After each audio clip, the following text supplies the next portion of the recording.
Hai pemirsa, bagaimana kabar kalian hari ini? Semoga selalu diberikan kesehatan, dan saya doakan kalian hari ini dimudahkan rezekinya, dan yang sakit semoga segera diangkat penyakitnya amin. Kabar terbaru kasus Subang, temuan petunjuk-petunjuk baru dan komitmen Kapolda Jabar ungkap pembunuh. Namun sebelum kita bahas mohon dukung channel ini, dengan cara tekan tombol like dan subscribe, biar kami lebih semangat menyajikan berita-berita terupdate. Kalau sudah mari kita lanjut. Kabar terbaru kasus Subang, Kapolda Jabar Irjen Suntana kembali menegaskan komitmennya untuk menuntaskan pembunuhan ibu dan anak di Subang. Hingga hari ini, pembunuhan yang menewaskan Tuti Suhartini dan Amalia Mustika Ratu pada Rabu, tanggal 18 Agustus tahun 2021, atau sudah hari ke-169 ini belum terungkap.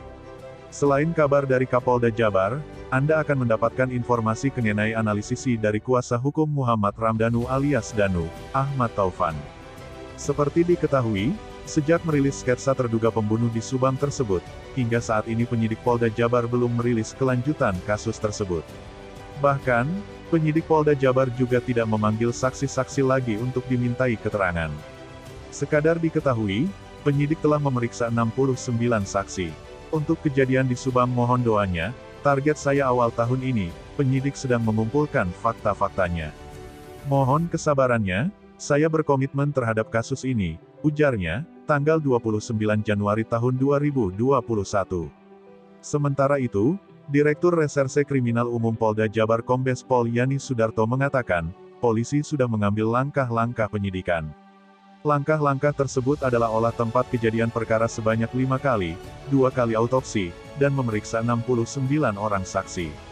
Saksi 69 yang sudah diperiksa, 15 diantaranya dari keluarga, 11 saksi yang saat itu melintas di TKP, 32 saksi untuk menentukan alibi, sedangkan 11 saksi lain tidak berhubungan dengan peristiwa tapi diambil keterangannya, ujar Yani di Mapolda Jabar. Yani menyampaikan, polisi juga sudah memeriksa 7 saksi ahli. Pihaknya juga melakukan analisis terhadap closed circuit television (CCTV) di puluhan titik lokasi. Analisis IT termasuk analisis terhadap CCTV yang kurang lebih ada 40-50 titik sepanjang 50 km, bebernya. Polisi juga sudah mendapat sketsa wajah terduga pelaku. Sketsa tersebut merupakan hasil analisis tim Inafis Badan Reserse Kriminal, Bareskrim Polri.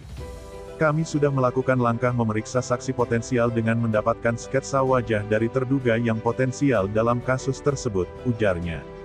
Petunjuk yang ditemukan polisi.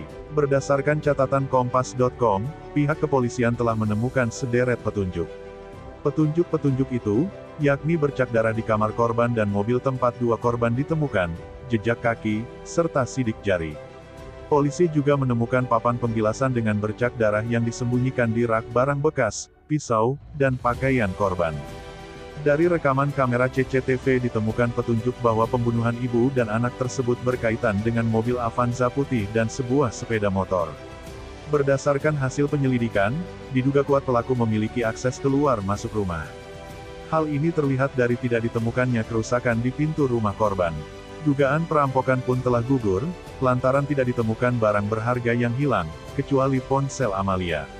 Lantas, apa yang membuat polisi kesulitan untuk menguak kasus pembunuhan ibu dan anak di Subang? Di Reskrimum Polda Jabar Kombes Pol Yani Sudarto menerangkan, ada 2 alat bukti yang belum bisa dipastikan oleh penyidik dalam kasus ini. Kenapa kasus ini tingkat kesulitannya sangat tinggi?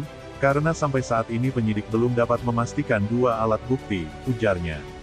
Guna mengungkap kasus pembunuhan ibu dan anak di Subang ini, polisi telah memeriksa sejumlah saksi. Sementara itu, kuasa hukum saksi Muhammad Ramdhanu alias Danu, Ahmad Taufan Sudirjo yakin ini adalah kasus pembunuhan berencana. Keyakinan Taufan beralasan karena ada sesuatu yang dituju dan tidak banyak bukti yang ditinggal di lokasi kejadian. Sudah jelas ini kasus pembunuhan berencana karena ada sesuatu yang dituju. Kalau spontan, pelaku bisa datang melakukan pembunuhan, ditinggal, banyak bukti-bukti yang ditinggalkan. Pembunuhan ini sudah direncanakan jauh hari, dengan tujuan apa, motif apa dan skenario apa kita agak tahu. Selain ada eksekutor atau pelakunya, juga ada aktor intelektual yang menyuruh, mensupport atau membayar pelaku. Bagi oknum yang memudahkan pelaku itu bagian perencanaan sehingga masuk kategori kelompok pembunuhan berencana, ungkapnya tanpa mau menuding siapa saja pihak-pihak yang dicurigai. Nah, gimana menurut kalian? Terima kasih telah menyimak video kami. Nantikan video-video terbaru selanjutnya hanya di channel UP Info.